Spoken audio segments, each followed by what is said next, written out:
What's up, everybody? My name is Tucker. In today's video, I'm going to be taking a look at some Ben Simmons trades that I came up with that I'm pretty sure nobody else has. If you enjoyed the video, leave a like rating on it. Check out my socials up there at the top of the screen, and let's go ahead and get started. Okay, here we go. More Ben Simmons trade content. I know it's been a lot lately, but this situation continues to fascinate me.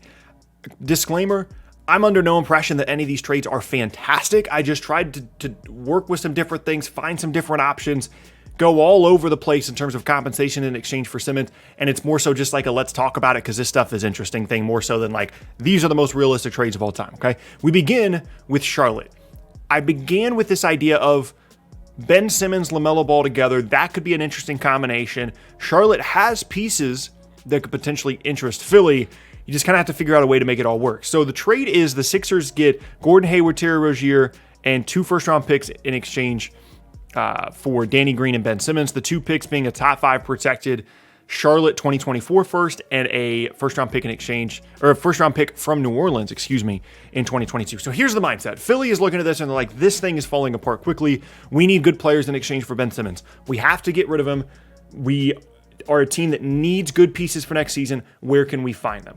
You get 2 probably overpaid pieces, but they're under contract long-term. They can help you right now, and if they're healthy, these 2 players together, in my opinion, especially offensively, help out Philadelphia more than what Ben Simmons did as an individual. They both can shoot from the perimeter. They both can create. They provide perimeter creation and offensive creation this team desperately needs. And Hayward specifically, I think, slides into this lineup really nicely. And so that you go into next year, you've got Rozier, Hayward, Tobias Harris, Embiid, whoever else you want to put in that starting lineup. It would be Seth Curry at that point. I think that creates a really interesting lineup. Maybe it's not the best compensation of all time for Ben Simmons, or maybe if you're a Hornets fan, you're looking at this and being like, this is way too much to give up for Simmons. So let's talk about it from the other side. Charlotte is doing the thing that Memphis is kind of trying to do this all season with this trade, and that is, how can we level up our roster? How can we go from a team that's good to a team that's great? How do we raise our ceiling? And to do that, yes, they're giving up draft compensation. That future 2024 first is scary for a team in Charlotte that, you know, is not perennially a playoff contender. However, they would have been last year had they stayed healthy. And it's tempting to just run it back next year and hope that you can be a playoff team. But I think this is a front office that has continually tried over the years to find a way to create a high ceiling team. And I think with the talent of LaMelo, they have the ability to do that. And yes, losing Hayward, losing Rozier, 2 guys that are supposed to be part of the long-term plan for you here, does hurt your floor. I think it raises your ceiling to get Simmons. You've got LaMelo, Simmons, guys you drafted this year like Bouknight and Jones. You've got Bridges, PJ Washington. You start to put a really interesting under 25 lineup together that can grow and develop together. My concern would be spacing issues. Obviously, you know, LaMelo showed an ability to shoot the ball pretty well from the perimeter last year, but when you add in Simmons to that, the pressure on everybody else to be really good shooters, of course, increases. And then for Philly, these are large contracts. You know, most people thought that Hayward was a pretty significant overpay when Charlotte brought him in last year. Some people think that the new Rozier contract is an overpay as well. There's points here on each side. I just wanted to find a way to get Ben Simmons to Charlotte, and this is the best thing that I could come up with.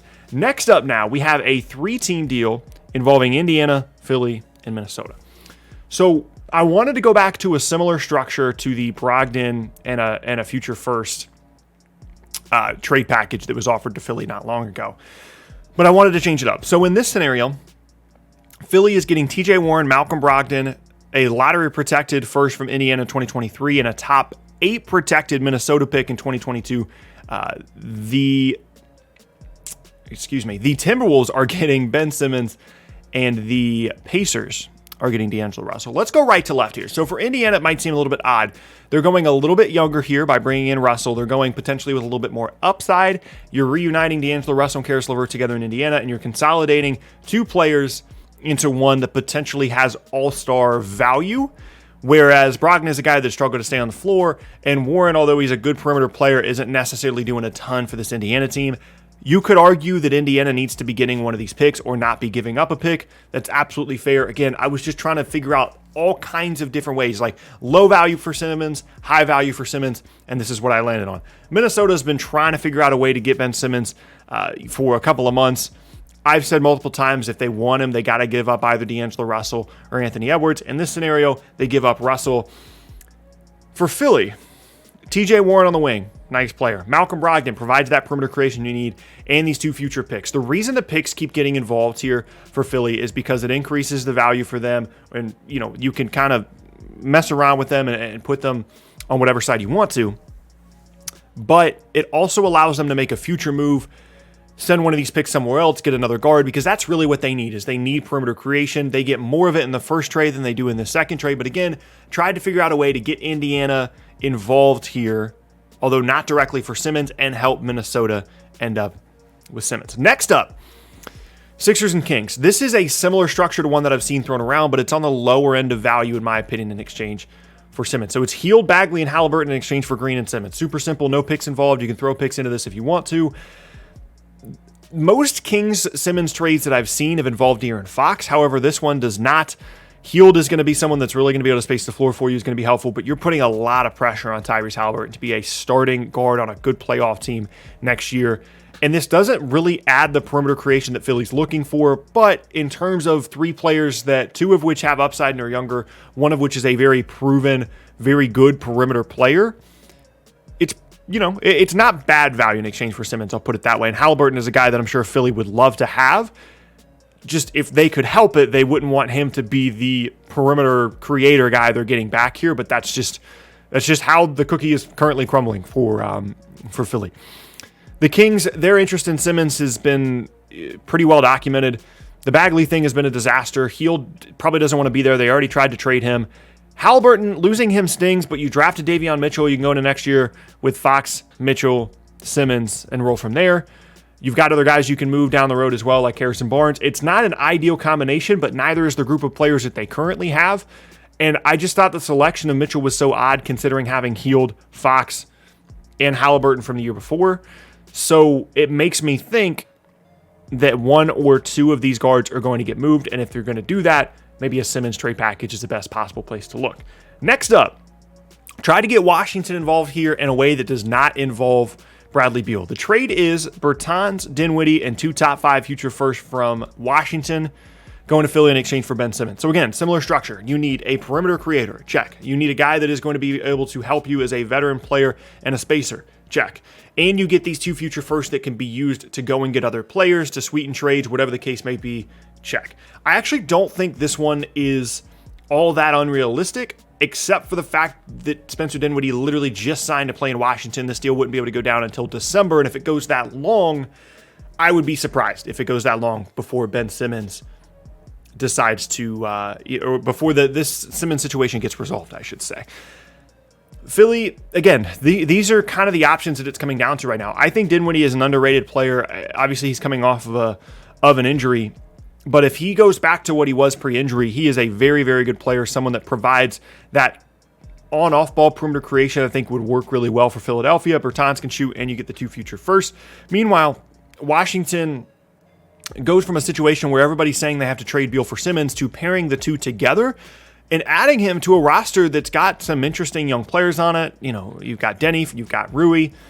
This one is certainly interesting to me just from a perspective of getting Simmons to Washington, and it would be one that, again, I don't know how excited either team would be about it, but at least it's interesting to take a look at. And then last up, Philly is getting Goran Dragic, Eric Bledsoe, Marcus Morris, and a future first from LA. The Clippers are getting Simmons, and the Raptors are getting Danny Green and Luke Kennard. So from right to left, the Raptors are involved here because they need to get rid of Dragic. Dragic doesn't want to be there. They're trying to get value, and the value here is Luke Kennard. Despite the big contract that he's on, if anyone is going to develop Luke Kennard into a really, really good young player, it would be Toronto, and I think there is some value for them there. The question is, do they want to pay him? And I understand that reservation. However, if you're looking at what you can possibly get out of Goran Dragic, this is not a half-bad option if you are Toronto.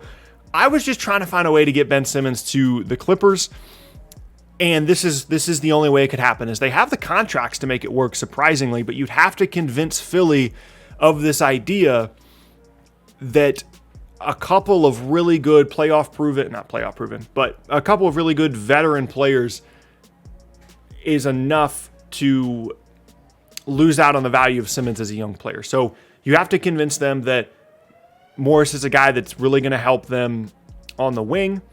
can be a complementary option. Bledsoe's a good defender. Dragic provides perimeter creation. You get the future pick from LA as well. It is certainly not ideal, and you could say that this is maybe the worst trade package out of the 5 in exchange for Simmons, but I think, again, that kind of illustrates where we're at right now with the Simmons situation. So there's no, central piece to this, but you could see a role for each one of these guys in Philadelphia. And again, I just kind of think this is where we're at. I understand that these are not the greatest trades that anyone's ever created, but I just wanted to get creative. I wanted to try some different things. I wanted to try and find trades that I had not seen other people come up with as it relates to Ben Simmons. And ultimately, I wouldn't be surprised if something similar to these kinds of structures is what we end up seeing, whether it's a surprise mystery team, whatever the case may be, because if Philly was excited about any of the offers that they had received to this point, then they wouldn't be trying so desperately to get Ben Simmons to return to the team. I don't think he's returning to the team. I think they're going to have to take an offer that is going to be categorized as settling for them just to resolve the situation. And any one of these could fall within that category. My favorite personally is the Hornets one because I want to see Simmons and LaMelo together. That sounds fun to me. And Hayward and Rozier, I think, actually really help this team for next year as well. That's my favorite one. You guys can let me know down in the comment section below what your favorite is. But that is going to be the end of today's video, and I thank you guys very much for watching. Once again, my name is Tucker. If you missed any of my previous videos, check out the boxes on screen. Check out my socials at the top of the screen as well. And yeah, hope you guys have an awesome rest of your day, and I will see you all next time.